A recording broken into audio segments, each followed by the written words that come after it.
सम्पूर्णलाई नमस्ते। मेरो युट्युब च्यानलमा सबैलाई स्वागत छ। सबैले माया साथ सपोर्ट गरिदिनु होला। आज चाहिँ म यो भिडियो बनाउनको विशेष कारण चाहिँ यही आउँदै गरेको मङ्सिर 20 गते हुन गइरहेको निमावि लाइसेन्स परीक्षाको लागि ओएमआर सिट कसरी भर्ने भन्ने सम्पूर्ण जानकारी यो भिडियोमा म तपाईहरुलाई सिकाउने छु र म भिडियो सुरु गर्न गइरहेको छु। अनि फर्स्टमा चाहिँ तपाईहरुले ओएमआर सिट कस्तो हुन्छ हेर्नुपर्ने हुन्छ। यसमा चाहिँ फरक छ। यसमा यो अलिकति मैले प्रिन्ट गरेर ल्याएको छु, त्यही भएर यसमा अर्कोमा चाहिँ रातो रातो हुन्छ, गुलाबी हुन्छ। यो केही छैन, सब मिल्छ त्यही पनि। ल म तपाईलाई सुरु गर्छु कसरी भर्ने के गर्ने भनेर। अनि पहिला चाहिँ हेरिहाल्नु। फर्स्टमा चाहिँ यस्तो हुन्छ, फर्स्ट नेम अनि applicant's name in English in block letter. तपाईहरुले चाहिँ सबै नेम आफ्नो क्यापिटल लेटरमा लेख्नु पर्ने हुन्छ। फर्स्ट नेम अनि मिडल नेम, लास्ट नेम। अनि तपाईहरुले ख्याल गर्नुपर्ने कुराहरु चाहिँ फर्स्ट नेम चाहिँ लेख्नु, अनि मिडल नेम चाहिँ जे छ, मिडल नेम छ भने लेख्नु, नछ भने नलेख्नु होला। लास्ट नेम चाहिँ लेख्नै पर्छ तपाईहरुको हुन्छ। लास्ट नेम चाहिँ first name Sushant, first name चाहिँ मैले लेखे सुशान्त, सुशान्त। ल यसको मिडल नेम केही छैन, मैले लेखिन सुशान्त नेपाली, सुशान्त नेपाली लेखे।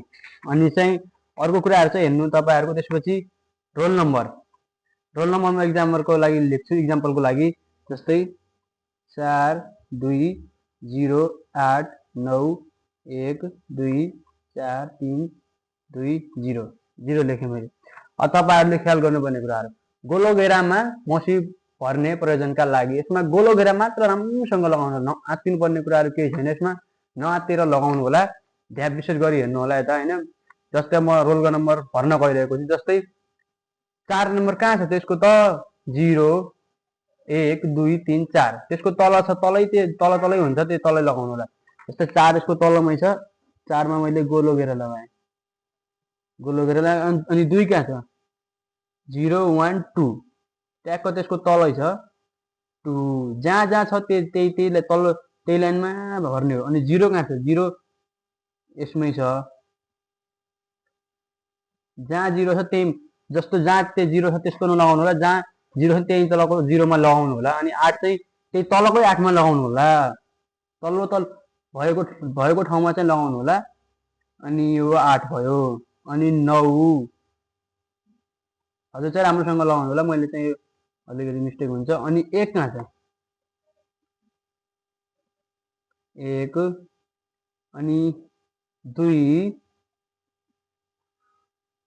त्यसपछि 4, त्यसपछि चाहिँ 3 2 0। हजुरहरूले चाहिँ राम्रोसँग भन्नु होला। अनि अर्को कुराहरु चाहिँ मुख्य कुराहरु चाहिँ गलत तरिका र सही तरिका छ। हेर्नु, यसमा चाहिँ यो चाहिँ गलत तरिका हो। पुरा सही तरिका भनेको राम्रोसँग लगाउनु, राम्रोसँग बाहिर पनि छाया नपार्नु होला, भित्र राम्रोसँग पार्नु होला। तपाईले एक्जाममा चाहिँ जेल पेन लिँदा राम्रो हुन्छ, र बोल पेन लियो भने के फरक पर्दैन, जेल पेन चाहिँ लिएर जानु होला, जेल पेन राम्रो हुन्छ। अनि उम्मेदवारले आफ्नो नाम, रोल नम्बर र विज्ञापन नम्बर, तह र विषय उल्लेख गरी दस्तखत गर्नुपर्ने छ। अनि यसै विज्ञापन नम्बर चाहिँ मैले लेखेन, विज्ञापन नम्बर चाहिँ हजुरहरुको प्रवेश पत्रमा हुन्छ, हजुरहरुले लेख्नु होला, हजुरहरु नै लेख्नु होला। विज्ञापन नम्बर यो प्रवेश पत्रमा हुन्छ हजुरहरुको। अनि तह चाहिँ हो हामीहरुको कुन हो, हामीहरुको निमावि हो, त्यही भएर निम्न माध्यमिक तह हुन्छ हाम्रो। अनि विषय चाहिँ विषयमा चाहिँ हामीले लेख्नु पर्दैन, किनभने तपाई शिक्षकको लागि हो भने विषयमा कुन विषय हो, जस्तै नेपाली, अंग्रेजी त्यस्तो भयो भने लेख्नु पर्छ हाम्रो, किनकि लाइसेन्स हो, त्यसमा केही लेख्नु पर्दैन। अनि उम्मेदवारको दस्तखत कोठाभित्र पर्ने गरी भनिसकेपछि त्यसपछि यसमा हजुरले साइन गर्नु होला, बाहिर नपर्ने गरी भित्र। सुशान्त मैले चाहिँ यता लेखे। अनि अब चाहिँ यो आयो, निरीक्षकको दस्तखत कोठाभित्र पर्ने गरी। यसमा चाहिँ के नलेख्नु होला, केन्द्र अध्यक्षको दस्तखत कोठाभित्र पर्ने गरी। म चाहिँ सरहरूले आफै लेखिदिहाल्नुहुन्छ। त्यसपछि आयो अध्यापन अनुमति पत्र अनि परीक्षा किसिम, एक्जाम टाइप। परीक्षा हामी कुन दिइरहेको छु, परीक्षा अध्यापन अनुमति पत्र, खुल्ला सामान्य परीक्षा। अनि हाम्रो चाहिँ अध्यापन अनुमति पत्र हो, त्यही भएर हामीले चाहिँ अध्यापन अनुमति पत्रमा लगाउनु पर्छ। अनि हो मेन विशेष विद्यार्थीले ध्यान दिनै पर्ने कुराहरु चाहिँ सेट हुन्छ। हजुर सेटमा मिस्टेक गरेपछि त्यो एक्जाम नै रद्द हुन्छ, ओएमआर सिट पनि चेक हुँदैन, चेक गर्न सकिँदैन। त्यसपछि सेटमा चाहिँ जस्तै हामीहरुको सी छ भने सी लगाउनु होला, सी लगाउनु होला। सी लगाइसकेपछि अनि हामीहरूको उत्तर पुस्तिकामा त सी हुन्छ, त्यही अनुसार एन्सर भर्नुपर्ने हुन्छ। यो चाहिँ सेट चाहिँ ध्यान गर्नु होला। कसैको ए हुन्छ, कसैको बी हुन्छ, कसैको सी हुन्छ, कसैको डी हुन्छ, फरक फरक हुन्छ। त्यसपछि चाहिँ हामीले उत्तर भर्नुपर्ने कुराहरूमा चाहिँ ध्यान दिनुपर्ने कुराहरू हुन्छ। जस्तै 1 नम्बरको अब मैले जस्तै भन्न खोजेँ सी छ, कुन राइट छ, 4वटा अप्सन हुन्छन्, 4वटा मध्ये कुन चाहिँ राइट हुन्छ भन्ने कुरा हो। अनि जस्तै डी राइट छ, ल मैले डीमा लगाइदिएँ, हजुरहरूले हेरिहाल्नु 1 नम्बरको डीमा। अनि 2 नम्बरको चाहिँ ए लगाइदिएँ, ल मैले ए लगाइदिएँ।